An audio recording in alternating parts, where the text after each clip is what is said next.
Hi hello friends, good evening. ఈరోజైతే Friday కదా, నేనైతే మీకు రేణిగుంట దేవాలయాల గురించి చెప్పాలని ఒక వీడియో ద్వారా ముందుకు వచ్చేసాను ఫ్రెండ్స్.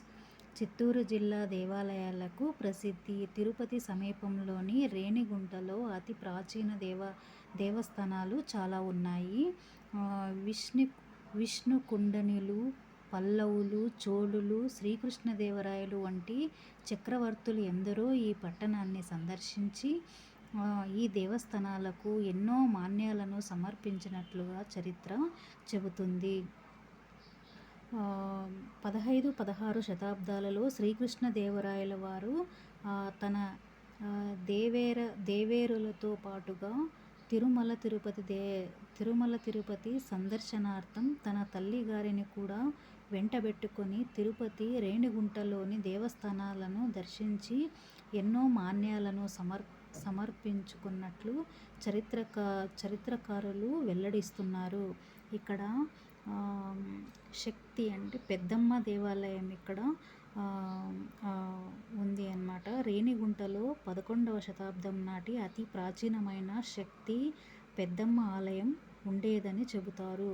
అయితే మూల విరాట్టు అమ్మవారు అయినప్పటికీ త్రికూటాలయం, సిద్ధేశ్వరాలయం, సర్వేశ్వరాలయంగా ప్రసిద్ధి చెందిన ప్రాచీన దేవాలయాలున్నాయి. చరిత్ర ప్రకారం శ్రీకృష్ణదేవరాయల వారి అనంతర కాలంలో తల్లికోట యుద్ధం జరిగినప్పుడు కొందరు ముష్కరులు దండయాత్రలు చేసి మన హిందూ దేవాలయాలను ఎన్నింటినో ధ్వంసం చేశారు. అయితే మన అదృష్టం కొద్దీ కొన్ని దేవాలయాలు మాత్రం నేటికి చెక్క చెదరకుండా ఉన్నాయి. ఇక్కడ ప్రాచీన దేవాలయాల గురించి మనము తెలుసుకుందాము. ప్రాచీన శివాలయం అన్నమాట. చాలా పాతకాలపు శివాలయం గురించి మనము తెలుసుకుందాము. మరి ఇక్కడి సిద్ధేశ్వరాలయం చోళుల కాలం నాటిదని చరిత్ర చెబుతుంది. కొంతమంది ఈ దేవాలయాన్ని 10వ శతాబ్దంలో ఈ ఆలయ నిర్మాణం జరిగిందని చెబుతారు. ఈ దేవాలయమునకు కొంత మాన్యాన్ని రాజులు దానంగా ఇచ్చినట్లు ఇక్కడి శాసనాల ద్వారా తెలుస్తోంది. ప్రస్తుతం భట్రాజులు ఈ మాన్యాన్ని అనుభవిస్తున్నారని కొంతమంది చరిత్రకారుల వాదన. రేణిగుంటలోనే లక్ష్మీనారాయణుల ఆలయం కూడా ఉండేది. కోటలోని నట్టనడుమ ఋషీశ్వరులు కొందరు తపస్సు చేసినట్టుగా చరిత్రలో ఉంది. అయితే రాను రాను ఈ సొరంగం పూడుకుపోయినట్టుగా చెబుతారు. రేణిగుంటలోని ప్రాచీన శక్తి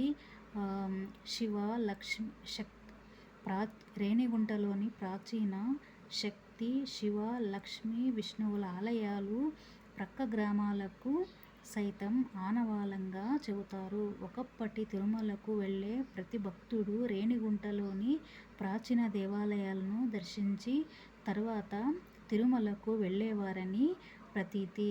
ఇప్పుడు మనకు ఈ రేణిగుంట దేవాలయాల మేము తెలుసుకున్న తర్వాత ఏం తెలిసిందంటే, అప్పుడు కాలంలో ప్రతి ఒక్కరు కూడాను రేణిగుంటలోని దేవాలయాలను దర్శనం చేసుకున్న తర్వాతే తిరుపతికి వెళ్ళేవారట.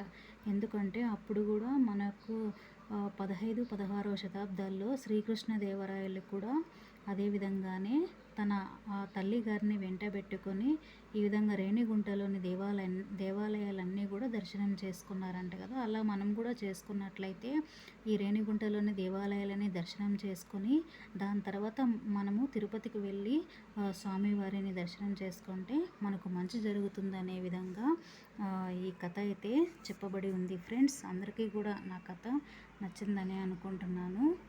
ఓకేనా ఫ్రెండ్స్. ప్రాచీన దేవాలయాల్లో రేణిగుంట దేవాలయాలు కూడా ఒకటి. థ్యాంక్ యూ అందరికీ.